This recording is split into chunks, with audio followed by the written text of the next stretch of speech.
welcome back to the Armenian Museum of America. I'm Gary Lynn Sananian, the curator, and I'd like to share some other objects in our collection with you today. Armenian clothing. We have about over 60 examples of Armenian clothing in our collection. These are all old garments from Aintab, Erzurum, Harput, Sebastia, other areas, and those will all predate 1915, the genocide. But we also have clothing that is more recent. When people think about Armenian costume today, what you really think about is the clothing that's worn by dance groups. And these are forms of Armenian costume too. It's a very different function, but they were of course very Armenian as well. These are some examples of costumes that are relatively accurate historically. Many of the new costumes, the ballet-derived ones, have very little connection with Armenian clothing traditionally, but these garments do, particular ones here.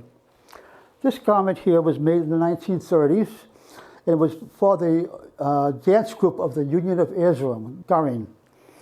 And they would wear these costumes for various functions, to do shows for people. The clothing actually is historically fairly accurate. The choice of outside material was what they could find. So striped garments were very common, but not necessarily like this particular piece here. But the fact that they used the scalloped edge, which was very traditional of Sebastia. And this is an example here from an old piece from Erzurum. And you can, again, you see the scalloped edges on it. When they made these ones back in the 1930s, the people that made them had all come from the villages. They all knew what the garments looked like. So when they were making their stage costumes, they were pretty accurate as far as goes. Different materials, what was available, but the look was right. These two garments date back a little bit later. And this is from the Armenian dance group of Greater Boston. This group was active from 1947 to 1964. And the style of clothing they wore was more Caucasian style, which most of the costumes today tend to be more Caucasian style rather than Western Armenian style. And for the man, of course, it was a Cherkessia with the cartridges in the pockets here. And they would do that when he's using this, Caucasian style dancing.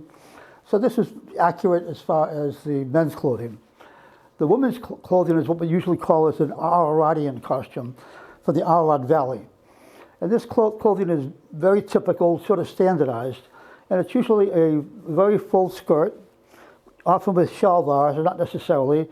Sometimes the skirts are a little bit lower, but usually you want them long so you can't see the feet with the garment.